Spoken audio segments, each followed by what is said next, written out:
तर महायुतीनं शेवटच्या क्षणी लोकसभा निवडणुकीची रणनीती बदलली असल्याची माहिती आता सूत्रांनी दिली आहे। ठाकरेंना सहानुभूतीचा फायद्याचा विचार करून ही रणनीती आता आखण्यात आली आहे, तशी माहिती सूत्रांनी दिली आहे।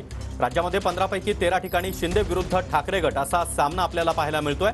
एकूण 15 जागा शिंदे गटाच्या पारड्यात पडलेल्या आहेत, त्यापैकी 13 जागांवर ठाकरे गट विरुद्ध शिंदे गट असा सामना या लोकसभा निवडणुकीत आपल्याला पाहायला मिळतोय।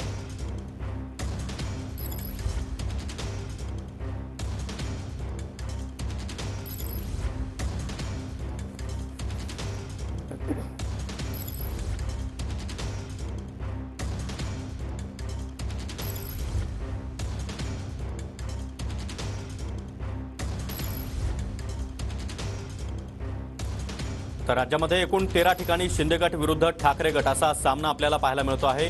एकीकडे 32 जागा भाजप लढेल अशी शक्यता वर्तवली जात असताना भाजपनं 28 जागा आपल्या पारड्यामध्ये पाडून घेतलेल्या आहेत आणि शिंदे गटाला या ठिकाणी 15 जागा देण्यात आल्या। त्यापैकी 13 जागांवर शिंदे गट विरुद्ध ठाकरे गट असा सामना।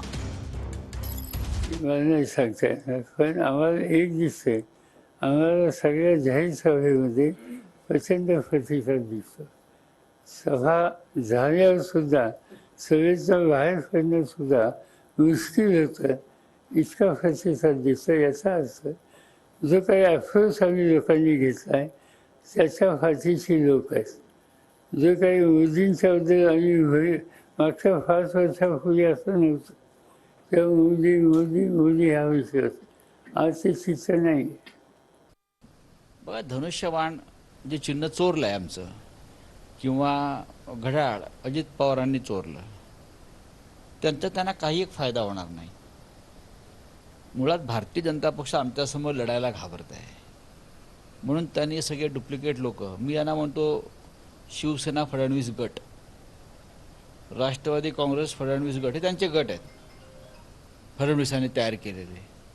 त्यांना स्वतःचं अस्तित्व अजिबात नाही। लोकांनी ठरवलं यावेळेला या महाराष्ट्रातली गद्दारीची कीड कायमची चिरडायची, पुन्हा या राज्यात गद्दारी होता कामा नये, बेईमानी होता कामा नये। महाराष्ट्रामध्ये जवळपास भारतीय जनता पक्षाचा संपूर्ण जो सुपडा साफ होणार आहे, त्यामध्ये त्यांना आता अधिक आपलं नुकसान होता कामा नये। ज्या ज्या जागा आता त्या शिंदे सेनेला मजबुरीनं सोडाव्या लागल्यात, त्याही मजबुरीनं सोडाव्या लागल्यात। कदाचित त्या 8-10 मध्येच गुंडाळणार होते, परंतु वातावरण देशातलं बदललं आहे, लोक सरकारच्या विरुद्ध आक्रोश आहे। अशा परिस्थितीमध्ये आपले आकडे किमान साबूत ठेवण्यासाठी या 15 तरी जागा दिल्या आहेत।